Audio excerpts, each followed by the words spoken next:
Hey guys, welcome back to my channel.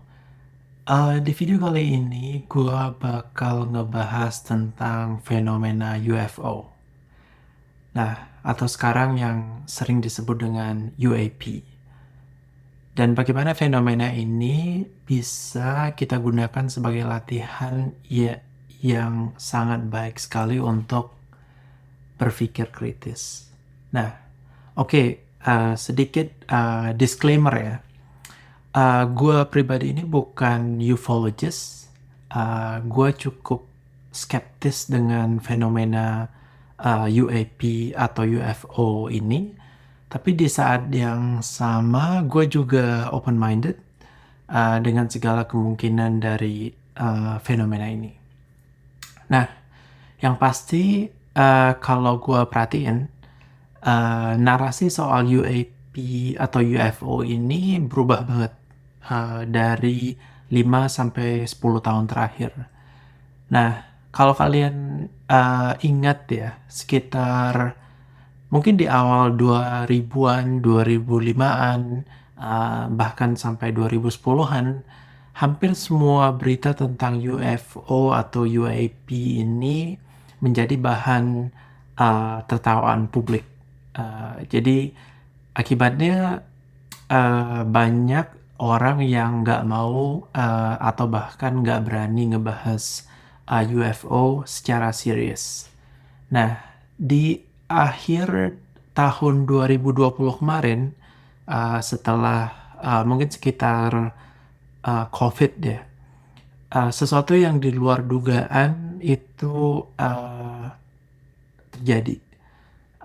Pentagon, militernya Amerika Serikat, mengakui bahwa ada fenomena di angkasa yang mereka sendiri nggak bisa jelaskan.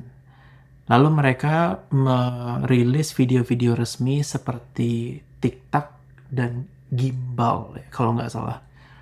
Nah, mereka ngasih beberapa kemungkinan. Dan salah satu dari kemungkinan itu adalah extraterrestrial. Yes, that's right. Pentagon mengakui salah satu kemungkinan dari fenomena ini adalah fenomena extraterrestrial. Oke, mereka juga langsung mengubah namanya dari UFO to UAP. Jadi UAP itu Unidentified Aerial Phenomenon. Nah, di video kali ini gue pengen mengajak kita untuk mencoba mengevaluasi ini secara kritis. Jadi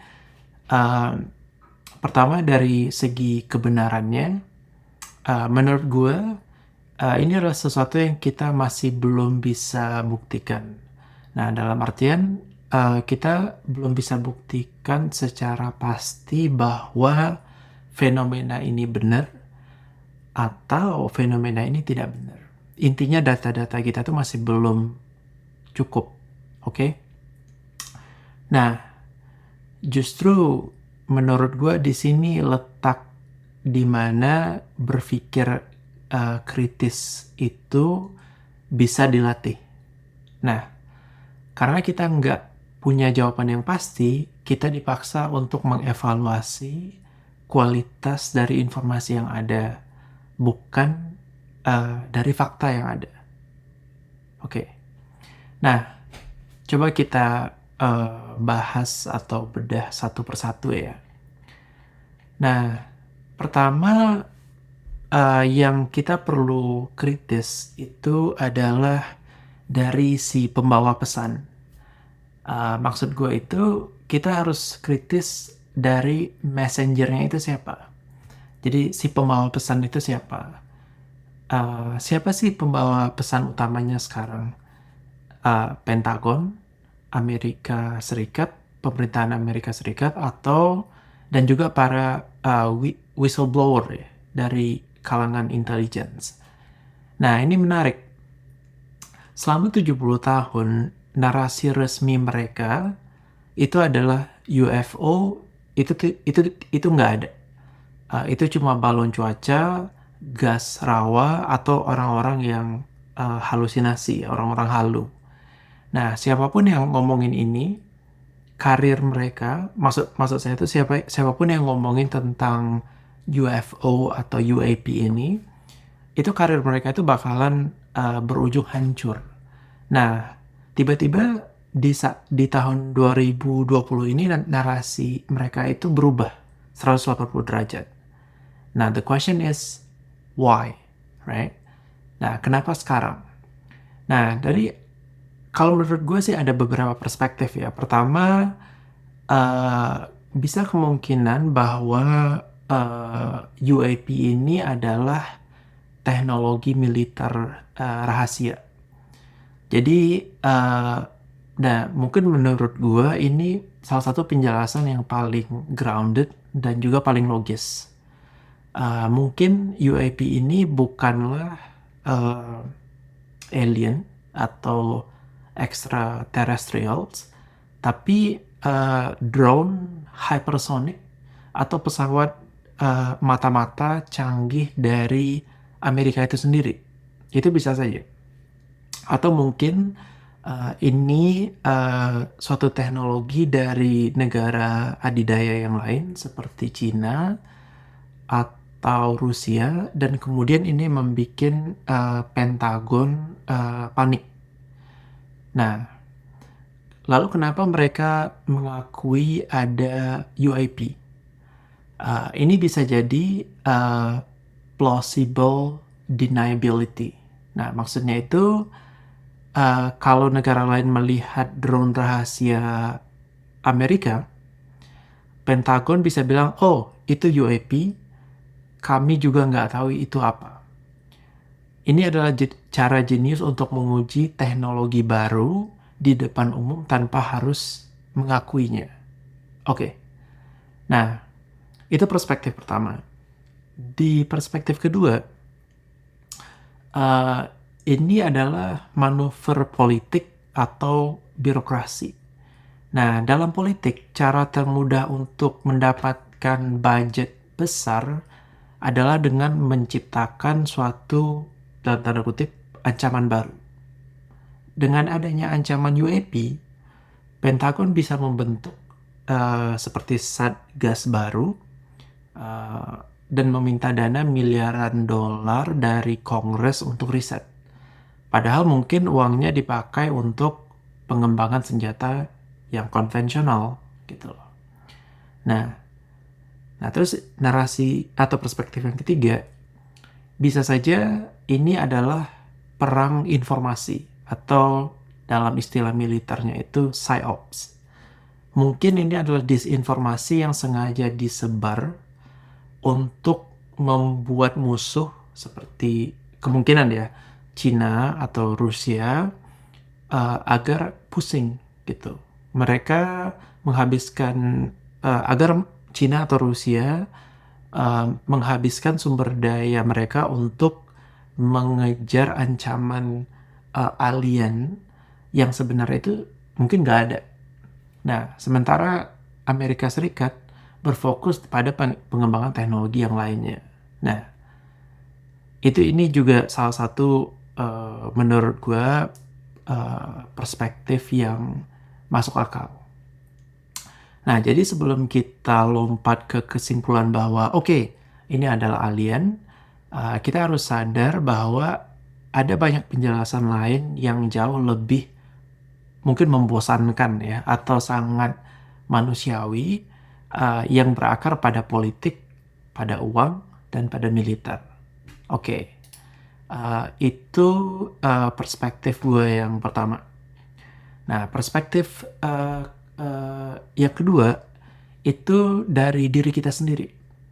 Nah, kita juga sebenarnya harus kritis ke diri kita sendiri. Maksud gue tuh, kenapa sebenarnya kita sebagai manusia itu tertarik dengan fenomena ini? Nah, dari sini salah satu perspektifnya itu adalah yang istilah itu confirmation bias.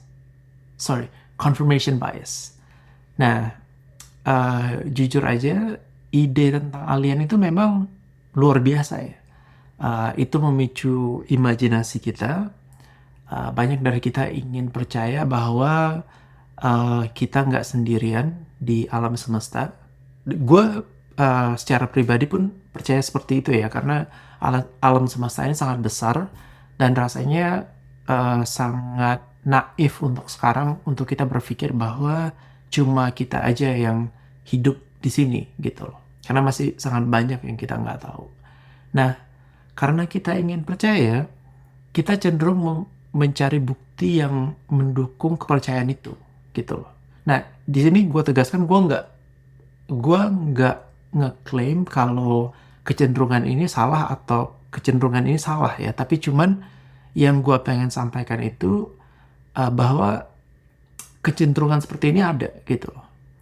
Nah, kalau kita, contohnya, sewaktu kita melihat video buram di langit, uh, pikiran kita langsung menyimpulkan, oh, kemungkinan itu alien, gitu loh, atau kemungkinan itu extraterrestrial, gitu loh. Padahal kemungkinan lain seperti satellite, drone, atau bahkan ilusi optik itu masih ada, gitu loh.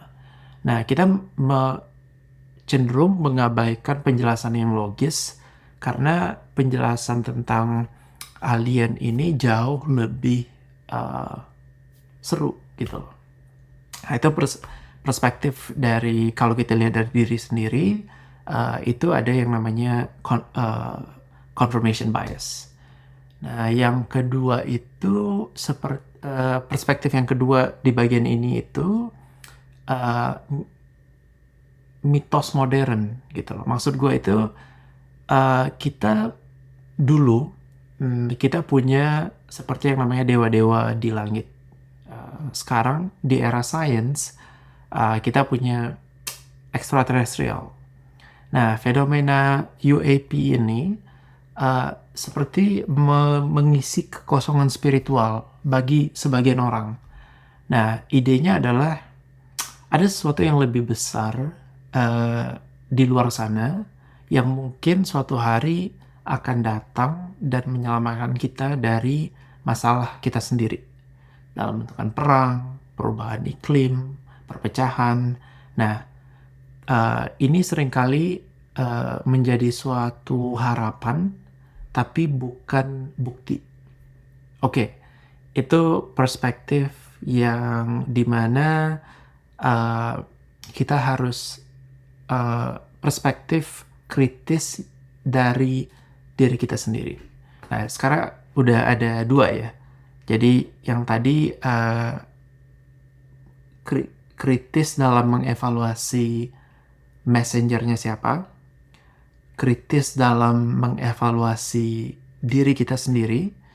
Nah, yang ketiga itu dari segi kritis dalam aspek being open-minded. Nah, setelah kita melewati semua filter-filter yang sifatnya skeptis tadi ya, mari sekarang kita coba pakai aspek dari open-minded. Nah, maksud gue itu, gimana kalau misalnya seandainya ternyata ini memang non-human intelligence. Kalau fenomena UFO ini adalah fenomena non-human intelligence.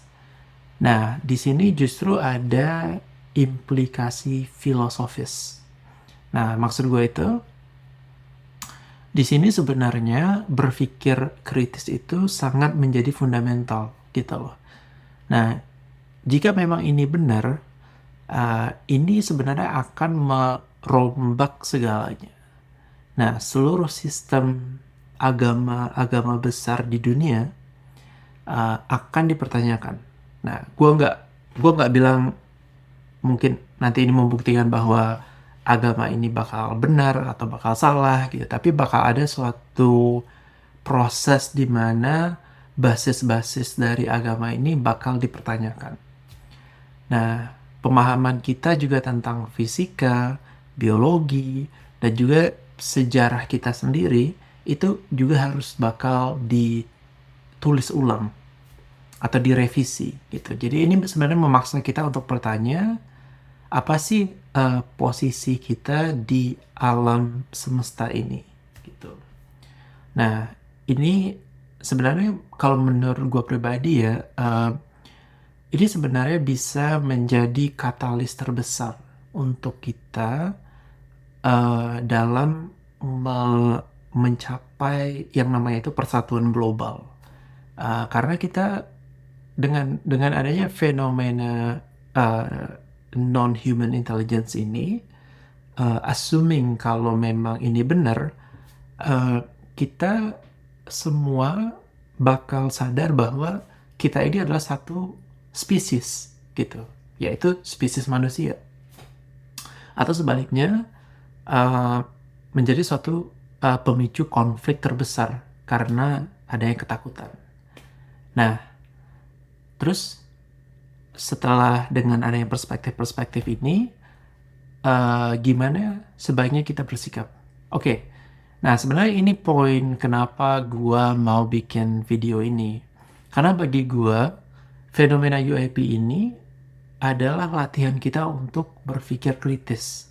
Uh, Mungkin ini salah satu momen terbaik untuk kita untuk berpikir kritis. Terbaik dalam artian seru ya, seru, dan terus habis itu juga memaksa kesabaran kita dan juga memaksa kita untuk mencerna berita-berita yang ada gitu. Karena kita nggak harus jadi believer yang naif ya, atau ya believer yang naif dan percaya semua kata-kata whistleblowers mentah-mentah. Tapi di sisi lain kita juga nggak harus menjadi debunker gitu loh, yang sinis dan menutup mata terhadap data-data yang uh, tidak biasa kita dengar gitu loh. Uh, Kan contohnya kalau gue seingat gue ya ada kesaksian pilot tempur yang dia dari Amerika itu yang sangat kredibel gitu loh. Gue lupa namanya siapa, tapi nanti kalau kalau ini gue bakal coba bahas di video gue selanjutnya. Nah, jadi sikap yang terbaik menurut gue itu agnostik tapi kritis gitu loh. Jadi maksudnya itu apa? Ya, pertama mungkin kita akui bahwa kita nggak tahu gitu loh. Dan itu nggak apa-apa. Mengatakan kita nggak tahu, itu sebenarnya fondasi dari suatu kecerdasan gitu loh. Intelligence itu dibangun berdasarkan fondasi bahwa kita nggak tahu. Berdasarkan dari situ baru adanya curiosity kan. Nah, itu satu.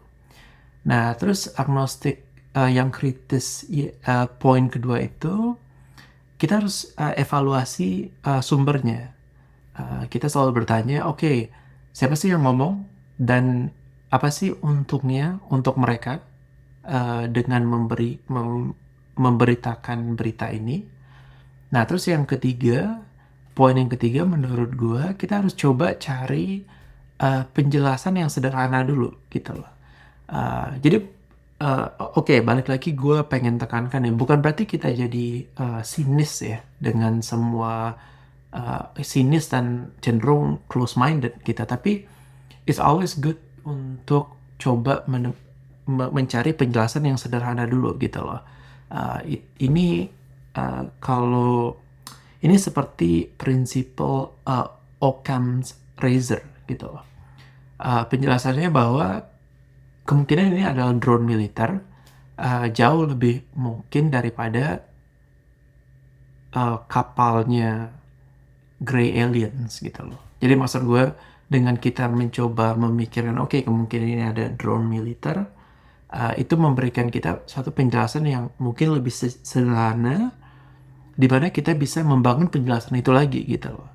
Nah, kalau misalnya kita seandainya kita perlu ngedibang penjelasan ini, nah itu lebih gampang. Atau kita perlu membuktikan penjelasan ini itu lebih gampang daripada kita langsung mengasumsikan penjelasan yang dalam tanda kutip itu bombastis gitu loh. Jadi seperti yang pernah suatu istilah itu dia pernah bilang, extraordinary claim requires extraordinary evidence gitu.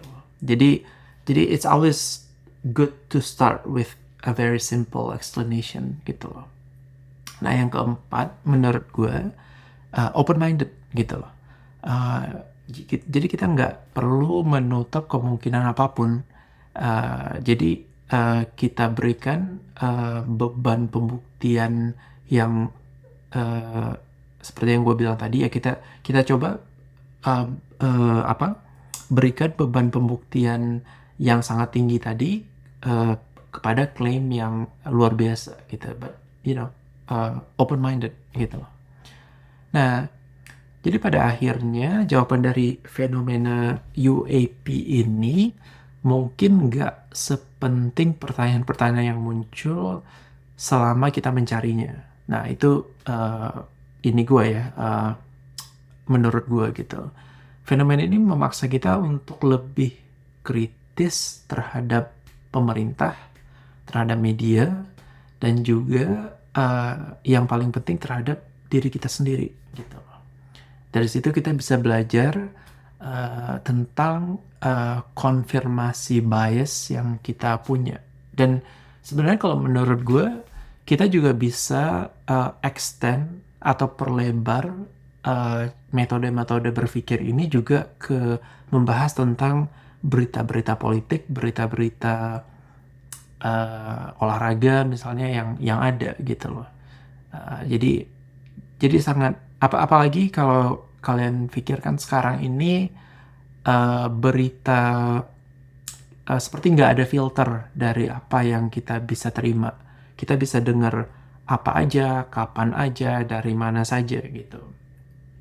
Nah ini memang ada positifnya, ada negatifnya. Tapi yang memang paling penting, situasi seperti ini atau dunia seperti ini memang memaksa kita untuk lebih berpikir kritis gitu loh.